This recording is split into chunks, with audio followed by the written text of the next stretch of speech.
Welcome to The Focused View, the podcast for eye care professionals across Australia. Brought to you by Opticare.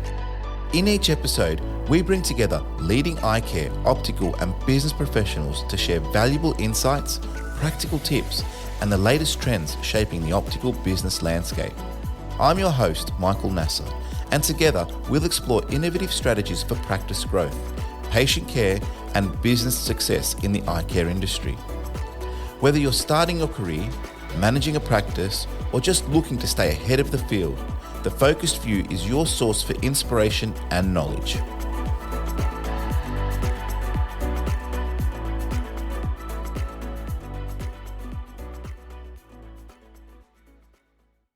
On today's episode, we're joined by Amanda Duffy, optometrist, business owner, and passionate advocate for independent optometry. Amanda's story offers a strong, empowering message for students and emerging optometrists looking to take the next step into practice ownership. We'll cover what drew Amanda into the independent path, how she defines quality care in her practice, and the mindset that's been key to navigating the challenges of buying and growing her business.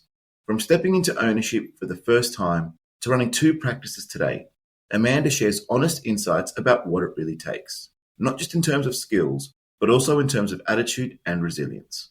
Plus, we'll talk about the real opportunities Amanda sees in the industry right now and why she believes there's never been a better time for the next wave of independent owners to back themselves. Let's get into it. Amanda, thanks for joining the show today. Thanks for having me.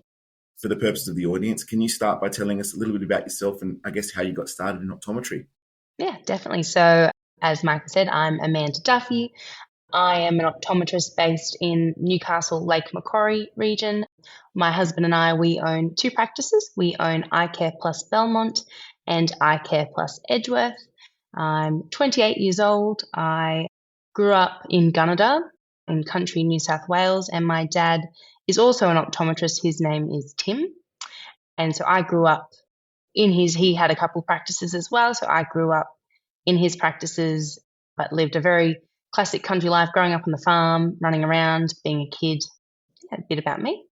You mentioned growing up in your dad's practice, and obviously I've got a little bit of a connection there because, I'm not an optometrist, but dad is an optom, and so I've been part of that journey, so I guess I can understand what that's like. But again, you mentioned for yourself, you grew up in your dad's practice. What kind of influence did that have on you and in your ultimate career path? Yeah, definitely. So when I was finishing school, I enjoyed science, I enjoyed working with people. So I knew I wanted to go into the health space, and I was obviously a big part of my childhood was in my dad's practice, whether it was helping out with the frames or, being in and out. So I really got to see what an independent optometry practice was like. So I looked at other areas as well. I looked at occupational therapy or even podiatry at some points, but I when I got down to it, I looked at optometry. It just looked like a really good option for me. It had that medical component, but it also had science, and it seemed like it was going to challenge me. So working in my dad's practice when I was younger, but also just being around, really probably big impact on my end decision to do optometry. And in your current scenario, obviously, you've got an ownership with regards to what you do. So you're the business owner as well as the principal optometrist. Was ownership something that was always planned on, or did it evolve over time? And I guess, how did that ownership piece come together for yourself? I guess for me, I never put too much pressure on myself early on. I think, I knew it was an option. Obviously, I saw my dad do it, but it wasn't like I'm going to do optometry and I'm going to own my own practice. It came as time went on. I kind of realized I wanted to work in the independent space, and I knew that there would be opportunities to either buy in or purchase practices. So I knew that that was an option for me. I didn't put too much pressure on myself. I wanted to make sure I enjoyed optometry. So the first little while, I just focused on being a good optometrist. And then as time grew and I felt I wanted a little bit more from the career and from my career, I decided, and talking my husband as well, he's very business driven, which is excellent, but definitely the thought of being my own boss, being able to run things and provide patient care as I see as a good level, it soon became a realization for me that owning a practice was going to be the way for me to do that. And ownership in the industry obviously can come about in multiple ways. You've mentioned a few times the word independent. Did you always know that that was the path that you were going to go down? And if so, what drew you to that independent path as opposed to, say, ownership in another context? So I guess my dad's practices were independent, and I could pretend that that wasn't a big influence, but it was. I think as well, having that flexibility to be a part of the community, and do things as I see fit. I didn't ever feel that I wanted to be pressured to be practicing a certain way. I knew that I wanted to prioritize the patient in my chair, and I just felt from my experience through the independent pathway that was the best way to do it. I just thought perhaps other avenues of ownership just put a bit too much pressure on me to be practicing how they expect, or so I decided that independent was the better for me. Yeah, and you mentioned there about the patient experience, and again, we're not speaking about any other type, but from your experience and from what you've seen, when you tie up independence with the way that you view it, and something that we've mentioned in the past is, that quality in the practice and the quality you like to bring. Can you speak to how independence and the independent path has allowed you to provide that quality, and can you speak to that quality of patient care that I know is so prevalent in your practice? So I think, as I kind of mentioned before, often in the independent world, the business owners, the people who work in the business, they all live locally. And so you're a big part of the local community. So that is a big driving force. You really want to be providing your friends, your family, your fellow suburb people a really high quality of service. And so for us, that's a really big thing. Our team, we see ourselves as a family, and looking after our team is so important so that our team are in a good position to then give our patients coming in a really good quality service. And what that means for me is from the moment that they pick up the phone to make the phone call, from when they walk in, they get greeted, they get a friendly face, smile, bit of a laugh, and throughout the whole process. So once they get pre-tested in the room with the optometrist, just really looking after the individual and just ensuring that you address their primary concerns, you educate them about their eyes and about the decisions that you think would work well for them. And as I say to the patients, look, this is what I think would be the best option for you. But I always give it back to them. I say, it's your decision, okay? I'm not forcing you into anything. They're your eyes. But as your practitioner, I would recommend that this would be the best quality for blah, blah, blah. So I think it's all about the products that we provide, the service, and also the technology that we use as well. And I guess a big part of that is the team. And obviously you've got a little bit of a vision there, or not a little bit, it's quite a vision with regards to, what you see your practice being. How do you ensure that your other team members are on par with that? And what sort of activities do you do to encourage, what you see that should be done with regards to that patient experience and ensuring the team also represents that as well?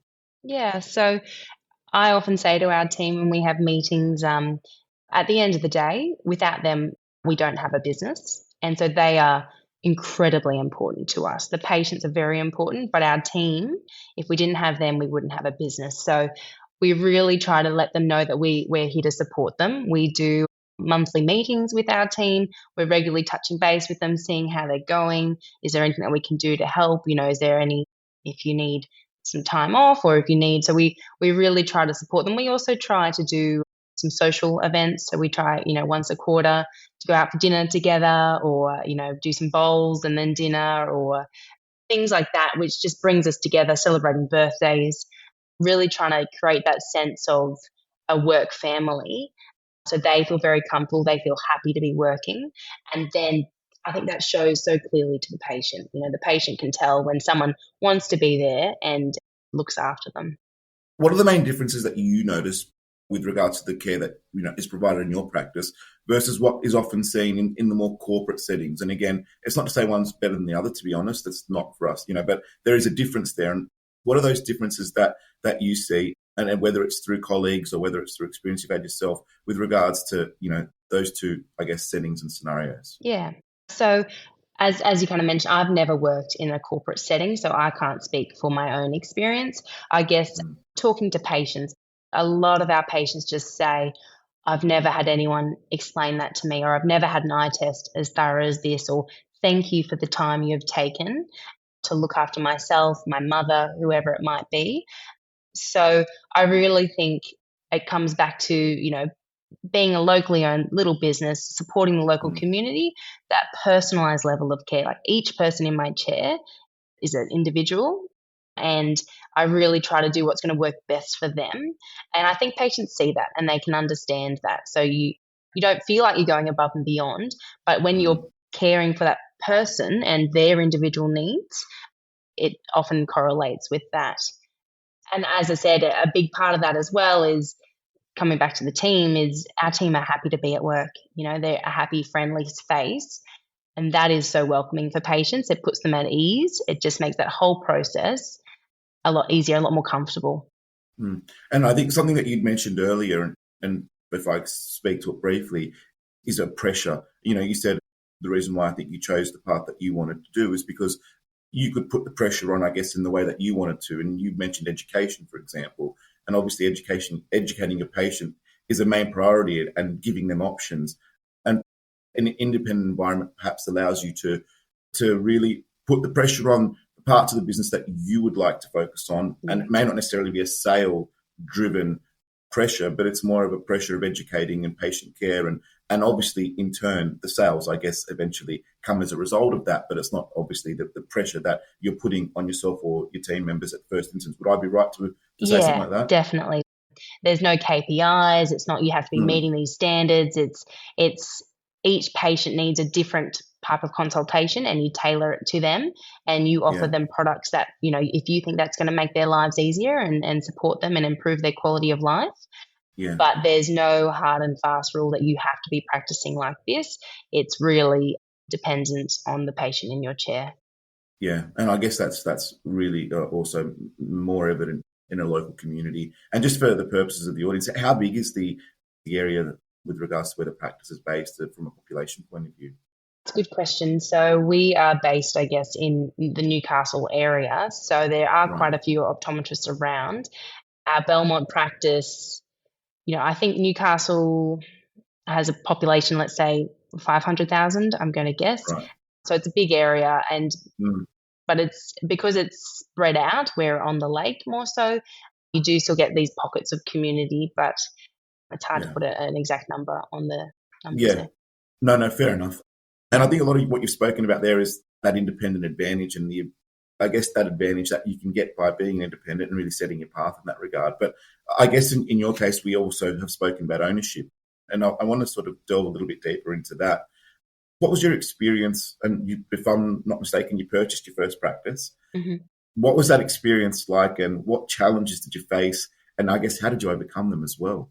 Yeah, I guess it's like anything, if it's the unknown, it's scary, right? It's like, where do you even start?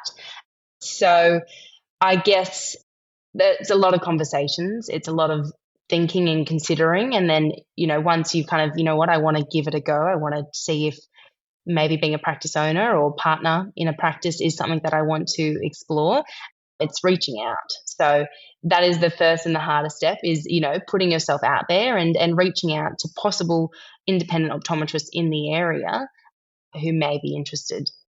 You don't know, okay? Just because someone's in their 40s and you think, oh, they've got a great career ahead of them, you don't know the individual circumstance. So definitely that initial step, and it could just be in a form of a letter or an email or even a phone call. That is obviously the first hurdle. The other, I guess, the challenges with buying a practice is, you once you do find a practice that might be eligible, you then look at getting it all drawn up, looking at costs. And that, involves accountants and solicitors, and it makes you really feel like you're being an adult, a big person, because, we don't deal with them every day to day. So it's a little bit daunting, but all those professionals there are actually there to help you and make your decision and job easier. So that could be a little bit daunting dealing with those professionals, but at the end of the day, their job is to make it easier for you. How did you have the confidence or the know-how to, because again, a lot of the things that we're speaking about there, I guess, do seem quite simple in nature, but the confidence, I guess, that you have with regards to getting out there and sending a letter, or how did that shape in your mind? And I guess at what point did you make the decision that it was something you were going to do? And what were the tools that you used for yourself that enabled you to actually make those first steps? Because it is quite daunting, especially, if you're a younger optom and you see this as a path, and there's a lot of different professionals you've got to speak to. Did you have support, and what did that look like? And I guess, can you speak more to those initial hesitations that you had? Yeah. I know I've just thrown a million questions No, there at that's you, fine. I'll but start yeah, answering some and you can just throw them back if I don't answer them. that's it. Sounds good. So I guess I started practicing as an optometrist. I was enjoying it.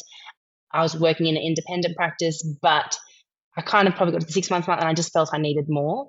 I was starting to feel a little bit mundane. It just wasn't satisfying as much as it was initially, and I just thought, how can I get more satisfaction out of my career? And as I mentioned, in my case, obviously my husband was very happy to be involved Right. and supportive. So, it started out talking to the independent optometrist I was working for at the time, seeing where he was at, whether he was interested. And then we looked into that option, and then, other opportunities came up. I started working a bit part-time for another optometrist and just chit-chatted to him, and they were a little bit more keen, a little bit more interested. So it is tricky. So that was our first practice, was kind of talking to the optometrist that I was working with. Mm. When it came to our second practice, because I was already tied up in our own practice, it was different. I hadn't worked at these practices before, but we were reaching out to people, and they're so receptive. People are really, Mm. you think that they're not interested, but I know now that the shoe's on the other foot. For example, as a practice owner, if someone approaches you, and if I was at the point that I was considering slowing down, you're very interested in what they have to say, because Mm. there is a lot of optometrists in this day and age who are potentially looking at slowing down or retiring in the next few years. Yeah, and we'll definitely speak to those opportunities going forward. Something I want to pick up on there is, you mentioned your husband was a big part in all of this, and you mentioned him a few times. Running two practices with him now, what's that dynamic like? Oh, challenging at times? No. It works really well for us. So, my Mm. husband's not an optometrist. His name is James. He is an Mm. engineer slash project manager by trade. So he has always been interested in business, and that's worked really well for us, because I'm testing 4 days a week. I'm in the store Mm. a lot of the time. I do, play a role in staff and stock management and just the general day-to-day run of things. My husband, he focuses more on HR, so dealing with the staffing, the rostering. He does the marketing, more the finance side, as well as kind of IT and equipment. So we work really well together, because we're working together, but kind of in different aspects, which is great Yeah, for us. And I'm lucky that I've got his support, and he's interested and keen and a big part of it as well. I think for people who don't necessarily have a partner who's interested, going into partnerships and sharing that load, whether you mm. have another optometrist, friend that who's switched on, who's clever, who wants a bit more out of our career, or even, coming into a practice with another optometrist who already owns it and doing that part ownership component. Yeah, that partnership, and again, we'll probably speak to that a little bit later, but the power of that is really important, and I think the opportunity that can present is also quite dynamic if it's harnessed really well. And Mm. it sounds like you've got the perfect combination there with James with regards to the different parts of the business. As you touched on earlier, one of the things that drew optometry is the fact that it is an industry that it's clinical, obviously, and you're that clinical provider, and there is that patient care component, but there is also a fully fledged business part of our industry. And that's where you've got to really bring the two of those in together, and whether that's with staff or with stock management and the marketing and all those other things. I feel like what you've described there really is that perfect combination of clinical care and business, I guess, acumen that's put Mm. together to facilitate. the path that you're on. In independence and, with small businesses, there are a lot of husband and wife combinations. Are there any tips that you've had with regards to the last couple of years that, you could share, or, something that's helped you guys along the way when times have gotten tough, or avoiding those tough times altogether? Obviously, it's a classic old one, but communicating, making sure you have the time to set and look at, setting what your goals are, looking at, the future, which is scary to do. And it's something that James and I have really had to work on, I guess, is, okay, let's look at the big picture.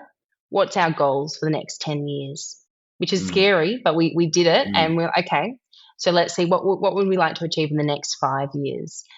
And also, we set out a very clear mission statement as well, which seems, I know a lot of big corporate companies do it, but it's so important for smaller practices to do it as well, so that everyone knows what they're working towards. We all know what as a business or as a practice, what our goals are, and then working to that and doing everything we can to achieve that. So having clear set goals as a practice is really important, because then everyone knows what we're striving towards.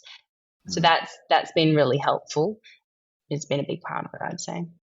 Yeah. And what's one thing you wish more optometrists knew about becoming a practice owner now that you're obviously in that category? What would you say to people that are wishing or are hoping to become owners? What sort of advice would you impart on them? I would just like to say how rewarding it is as being your own boss and seeing a practice function the way that you envision, vision care to be. I think it is so rewarding, and I've, am so satisfied in the career because I've been able to practice the way I like to practice, and but also I have a team behind me who I love and support, and they support me and I support them, and it's hard work. Like, it's not easy. I'm not going to pretend that I haven't, spent many of hours on it, but it is so rewarding, and you just have such, satisfaction in what you're doing. Changing tunes a little bit, we've spoken briefly about the opportunities in the industry. I guess we're at a point now where there is a little bit of a generational shift that's probably occurring, and there are a lot of beneficiaries for that. But you yourself have identified an opportunity, and you've gone out and spoken to people and made things happen. What would you say to optoms, of your generation with regards to the opportunity that currently presents from what you've seen? And I guess, how would you speak to a new grad who's curious but hesitant about all this sort of stuff? Yeah. As you say, I think there is a real generation shift at the moment where there are a lot of people who maybe started their practices 30, 40, even 20 years ago and are just looking to slow down or retire or just, ease their workload. So we found from our experience in our area that, when we started reaching out, there was quite a few people that were interested. So that's a great opportunity there.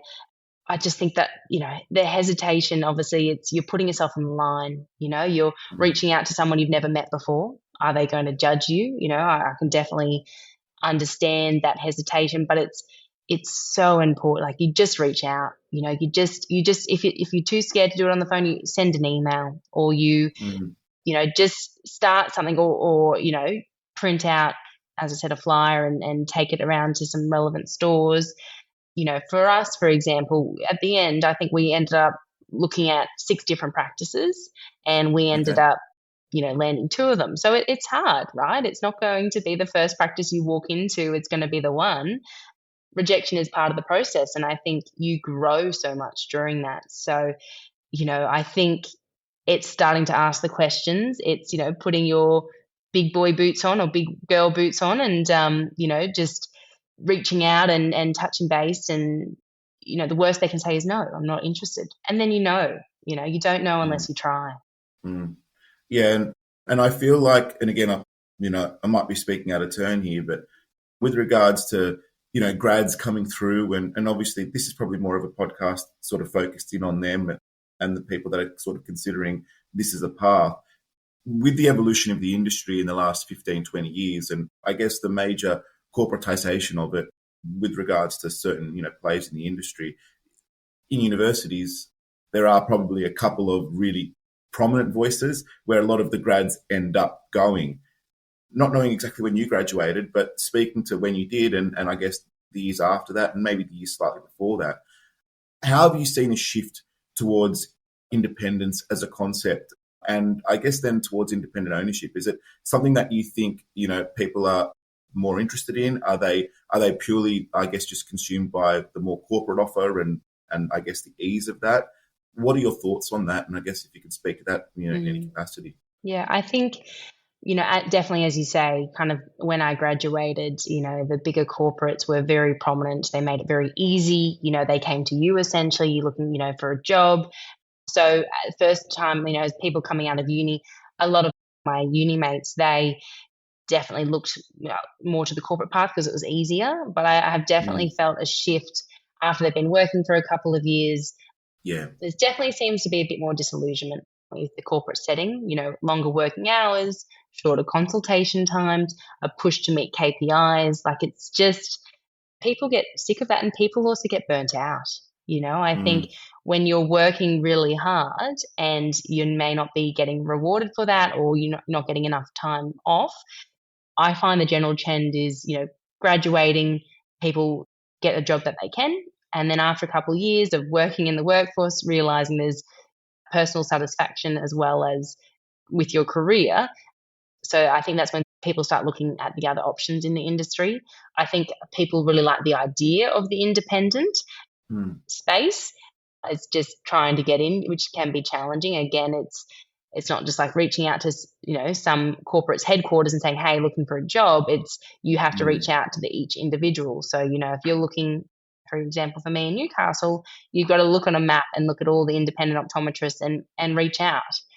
So it's not as smooth, but I think, as you say, because of the disillusionment that's growing in the I guess sector of optometry, I think a lot of people are shifting more to the independent for that flexibility and better work environment. Yeah.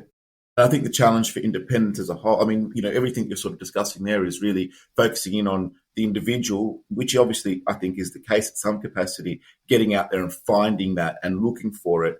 But also I think independents, in some type of way, probably need to work on probably advocating themselves within the university structures as an option. And maybe it is being done. I'm not necessarily very privy to all of that, but I think there is probably something to be said for the industry as a whole, sort of, pushing that independence, and especially from the context as to which we come from, independence is is obviously what we're passionate about. And it's not to say that the other areas aren't good, but I, like you, have that same sort of appetite for independence and that appreciation for independence. And so I feel like, if there are younger optoms, the trick is, how do I do it? And then connecting them up. And, if you look at a cohort, there's probably only going to be a small percentage that are interested in it. It's not for everyone. But it's like, of those people that are interested, what are their next steps and how are they approaching things? And I think that there's something to be had there. So I'm not sure what your thoughts are on that. And it's probably something that, it's not spoken about very much in comparison to the other things that you hear. Definitely. I know when I was graduating, the classic, which I've been talking about the whole time, is when I was graduating, I reached out to independent optometrists, specifically specific stores, because that's the only way. I didn't see any other kind of support in that area. I have spoken to people about this, and it's very challenging because, hiring optometrists, as a small practice is a big thing. And so they have to be in the right space and right time. So it would be perfect if there was an organization of some sort that was, their role was to go around to independents and touch base each year, being like, look, there's grads coming out this year. Would you be willing to take a grad on, or would you be willing to share with another store? Like just a little bit more communication in that area, but it's a really challenging space. Yeah. And, and I guess that speaks to independence in large, right? I mean, I think the independent path is not the easy path. No. You mentioned that, the corporate path obviously is much easier. It's all mapped out for you. You just slot into the cog effectively, and then off you go. Independence as a whole is a lot more challenging. And so I guess that's the case from the very outset. So that's it just right. speaks to the nature of the challenge. Yeah. And that's why I think typically, and it definitely could change, but out of uni, people, just take a job where they can. But it's only after a couple of years they realize, what, my career is worth a lot more than just the easy option.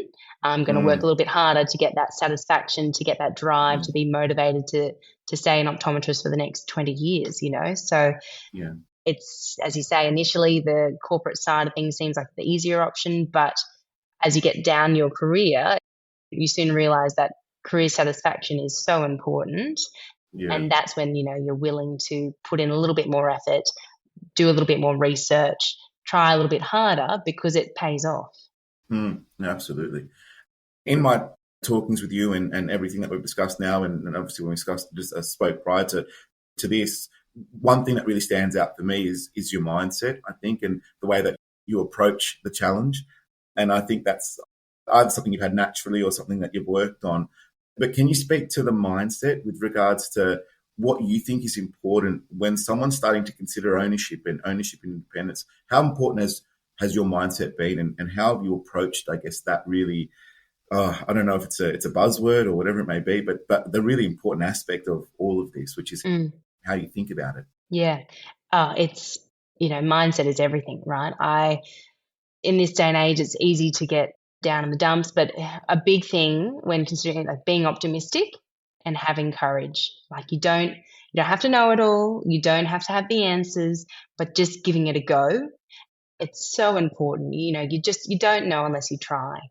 And it doesn't have to be big and daunting to begin with. It's just a conversation. It's just starting those little tidbits, those little conversations, and just thinking, if this conversation goes well, it could lead somewhere. And, this could be changing the pathway of my career for the better. I think it is a bit daunting and it's a little bit scary, but, change is hard, and challenging, but you grow from that. And so trying to be optimistic and have the courage to give it a go is so important.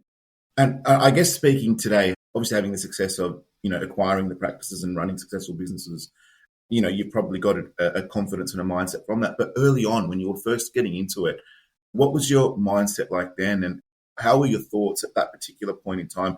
Probably dealing with so much unknown and I guess the difficulty of that. How did you cope with that? And I guess some people say, there's a bit of faking it till you're making it. Did you find yourself doing any of that? How did you handle those really initial moments from sending out those initial letters or having those initial discussions when it was all the idea and the thought and you didn't have that confidence that you have, say, now?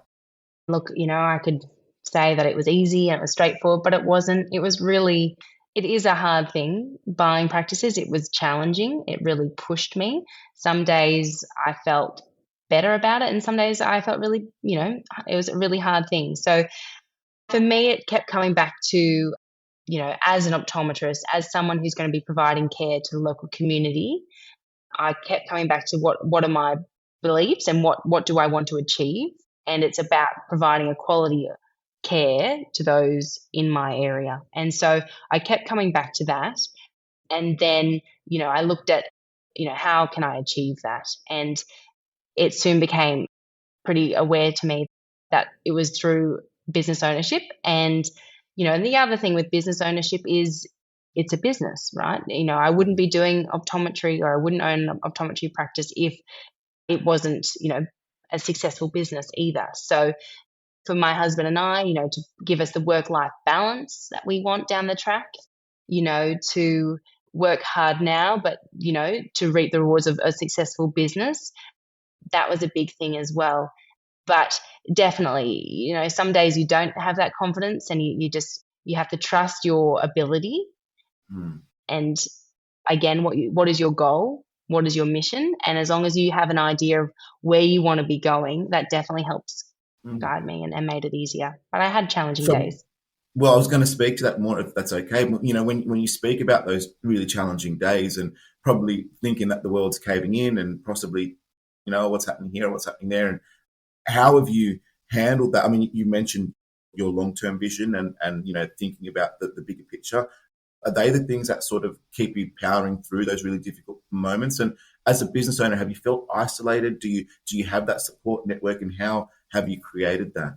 Yeah, I think a big thing is trying to keep perspective, which is sometimes it's really hard. You really get into the business and you're like, you know what? In a week's time, in a year's time, is this going to matter? Or how lucky am I to be in a position to be potentially buying a practice. You look at other people's lives and people are unwell and, are going through a lot of struggles. And it's, you know what, I'm actually so grateful to have this opportunity. And yes, it's really hard. And yes, I'm stressed. But, so trying to step back, which is easier said than done, but that's a really important thing. Yeah, it is challenging and some days are harder than others. And I guess as a business owner, it's been great. In my case, obviously I've got my husband. If you're in a partnership, you can lean on each other. But it is isolating in a way. It's a different type of pressure, I guess. It's if people haven't worked in the business, side of things, I guess it's hard for some people to understand. It's just, but it all comes down to the pressure you put on yourself, and realizing that. And it's like, well, you know what? I'm doing my best. I just need to take the foot off the gas a little bit. I need to make this easier for myself and stop putting so much pressure. And that helps. But there's definitely, no one's perfect. I have days where you're not feeling great. Yeah. I think that perspective component that you mentioned there is extremely powerful. And if you can reframe your perspective on things and master that, I think that can help a lot, especially when things are quite tough. And you've mentioned partnerships and partners, and you're very fortunate to have your husband James, obviously, which has enabled you to achieve a lot in that regard. And for people that don't, that concept of having somebody there as a partner, especially if you're a young optom thinking about this particular model, could be really a path. I mean, I speak to friends in different verticals that have businesses, and I was speaking to someone yesterday actually, and they were saying they were really stressed. They've got two businesses. They've got one on their own and they've got one with a partner. It's the same business. He was mentioning to me, it's like the business that has the partner in it is actually so much easier for me as opposed to the one that I've got to look after myself, because everything relies on me and I can't offload it.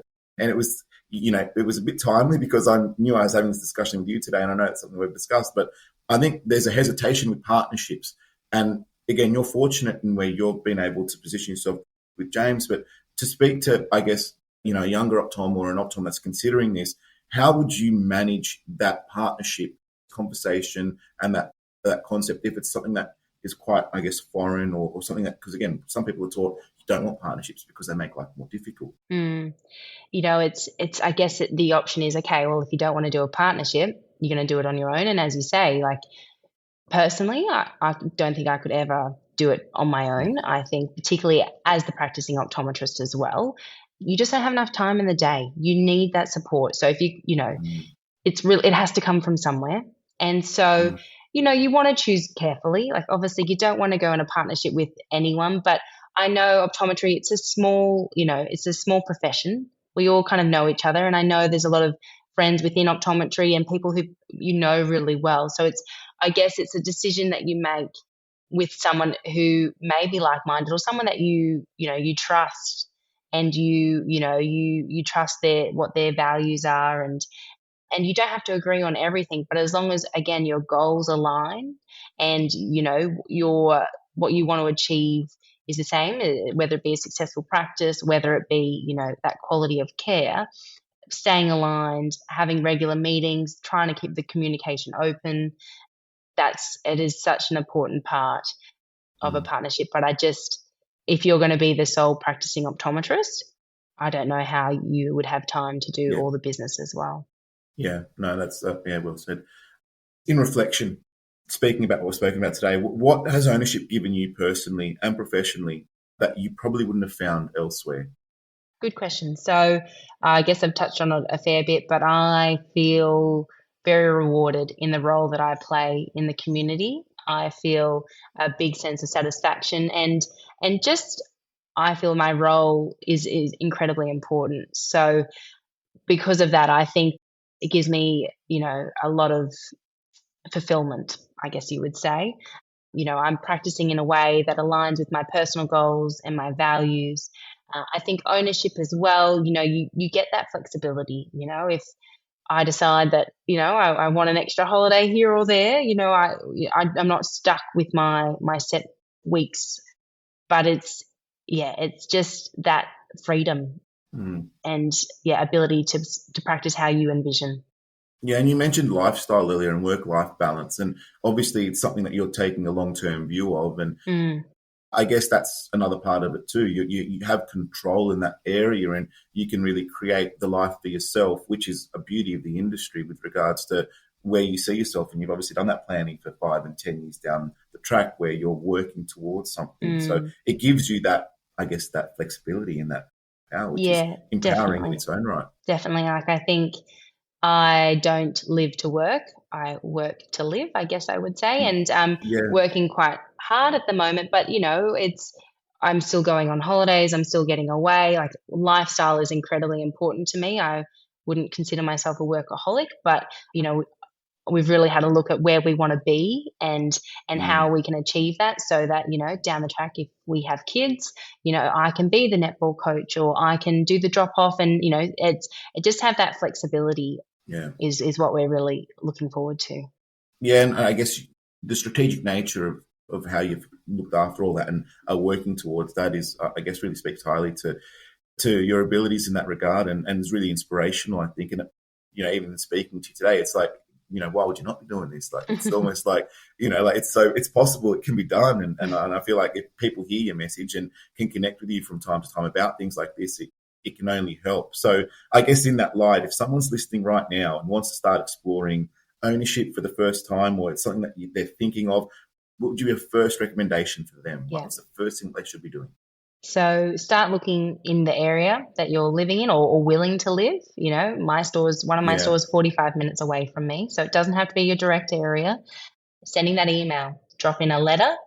It can seem daunting, but as I said, I know there are quite a few optometrists at the other end of their career who are either looking to retire or even looking for partnerships.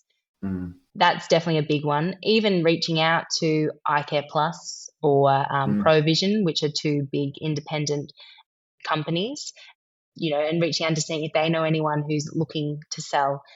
But definitely, it's just that first step of taking that leap, and just as I said, the worst thing someone can say is they're not interested, and then yeah. you know, Yeah, that's a really powerful comment there. I think, going to industry bodies that exist, whether it's your eye care pluses or your provisions, or perhaps Optometry Australia, or if you're an optometrist here specifically, I think, those institutions and businesses can really assist if that's something that you're interested in. OptiPro is another one that's sort of young and building up in that space as well. So there are networks already that do exist, and leveraging those and using those and not being afraid to get out there. And like you said, once people hear a question, they're generally pretty receptive to assisting in some capacity. So I think just get out there and do it is effectively what you're saying. Like, just send yeah, them a message or yeah. make that initial point of communication. More broadly, like, how do you see the independent model competing with the larger groups like, Specsavers or the Georgia Matildas, in the years ahead? Like, what's your vision with regards to, I guess, independence as a model going forward?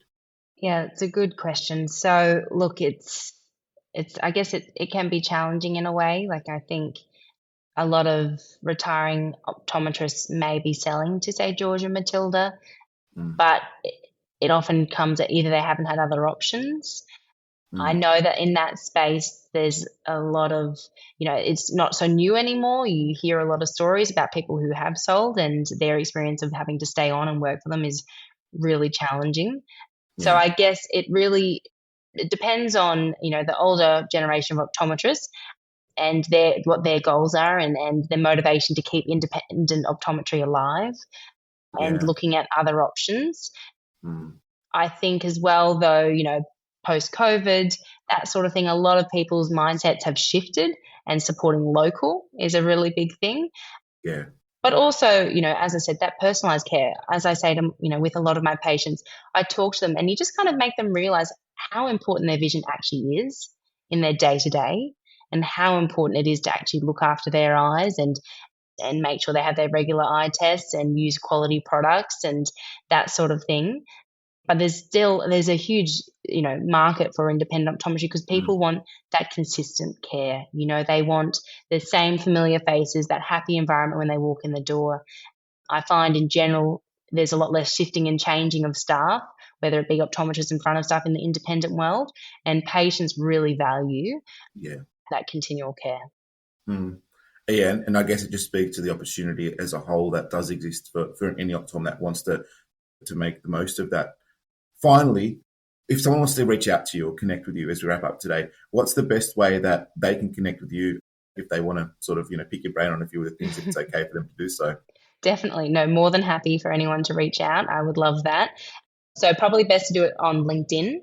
If you look up Mhm. Amanda Duffy and just send Yep. me a message, I will definitely get back to you guys. But yeah, any questions, I'm more than happy to answer and try to support people because it's something that's important and it's close to my heart. Yeah, absolutely. And that's something that I got in the conversations that we've had. It's really something that you are passionate about and you're quite good at it. And I think that the trickiest part is that mindset and that ability of knowing that it can be done if you have the persistence and the drive and the will to do so. And sometimes it's just that connection. And to be fair, it's the very platform as to why the podcast exists, because if one person hears this, they then have an ability or a path to say, okay, now I know at least where I can go to make that next step if I'm so interested in it. And again, like I said, your story is so inspirational. And I think what I love about it is it can be repeated. It's not just yourself. It could be anyone that has that same drive and ambition as you do. So I guess congratulations on everything you've achieved. Thanks for your time. And I guess if there are any final words, please share. Yeah, no, thank you so much, Michael. That is very kind of you to say those lovely things. Look, I would just say if you're interested, just give it a go. Just try, put the feelers out there. You don't know unless you try, and at the end, I'm just an ordinary woman, a 28-year-old Mm, woman. And I guess I've got career. I know where I want to go with my career and I've had to put hard work in, but I'm nothing special. I've just mm, worked hard to get where I've got. mm, And mm. I think a lot of people could do the same. Yeah, no, I love that message.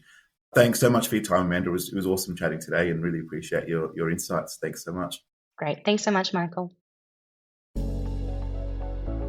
Thank you for joining us on The Focused View, proudly presented by Opticare. It's been our privilege to share the insights and stories that resonate deeply with the eye care community. We hope today's episode has not only inspired you, but also armed you with the practical strategies and innovative ideas to help you enhance your practice and professional journey. If you found value in our conversation, we'd be grateful if you could leave us a 5-star review on your preferred podcast platform. And share this episode with your colleagues. It helps us reach more eye care professionals like you and grow our community of visionaries. Stay connected by subscribing to The Focused View and visiting our website www.thefocusedview.com.au for additional resources and episode summaries. We look forward to your company again in our next episode. Until then, keep focused. I'm Michael Nasser. Bye for now.